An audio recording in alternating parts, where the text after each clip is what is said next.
Exactly. Well, so the sets A, B, C all intersect and U is the universal set. Shade the part described by the sets this in a Venn diagram. This is MAT1100 2018 exam, final exam.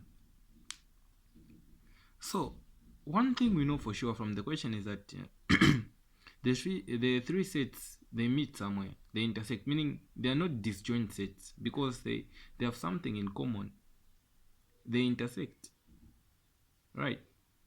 Now what the question is saying is that using a Venn diagram, we should shade the part described by this. This is the description of the question. So we have to shade that part using a Venn diagram or in a Venn diagram. So first thing for sure is to draw the three sets. Yeah, pardon my drawing, it's not really good, but it's about the concept here. So these are the sets. Now they are saying since they meet or they intersect somewhere, that's the reason they follow this format. Now the question wants us to describe the part which is to shade the part which is described by this. This is B union C, open bracket, A complement intersection C complement, close bracket, and you have this bracket again, then complement. So to simplify our life or to make your life easy, during your whatever your stay, your undergraduate stay at the university, so we'll first consider what's in the bracket. We'll first deal with this. This is A complement intersection C complement. Let's find this. Then we're going to find the union of this with B and find the complement of that. That's when we can shade. So what is our A complement intersection C complement? We have our A and we have our C. So our A complement is simply what's not in A, and our C complement is simply what's not in C.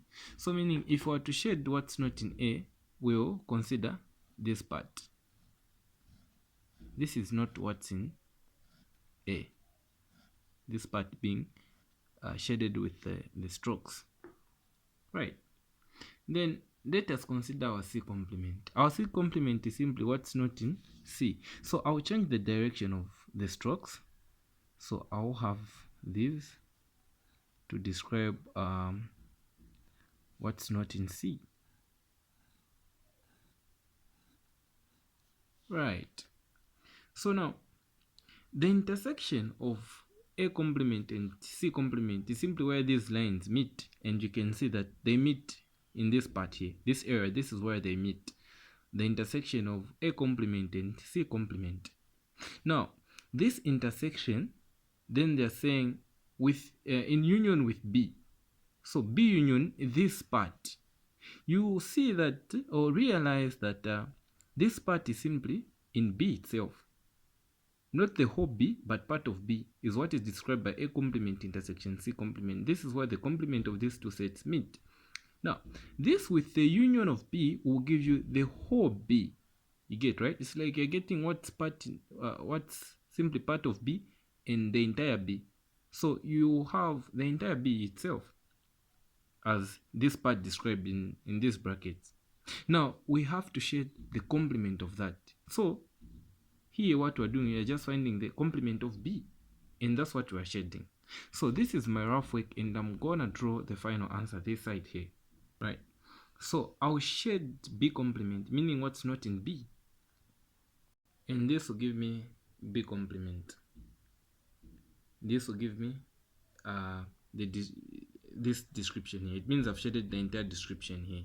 So what we've done is that we've simplified what's in the bracket before we went on and solved the whole process or the whole question. The next question says simplify as far as possible the set this. So this is a direct one, so the first thing that we'll do is we'll consider what's in the bracket as well. So Q minus P simply means Q intersection P complement. So we can write that down here. We should have something like this. This is Q, okay? Then now what we can do, we can apply De Morgan's law by distributing the complement sign in this set. this will only affect what's in the bracket. These guys, the two guys, won't be affected. So if we apply De Morgan's law here, our result will be, this will be our result. So the sign here will change, or no, the notation, sorry, from intersection to union. This is what we're going to have. And we can distribute the P now. So we will apply the distributive law to simplify this.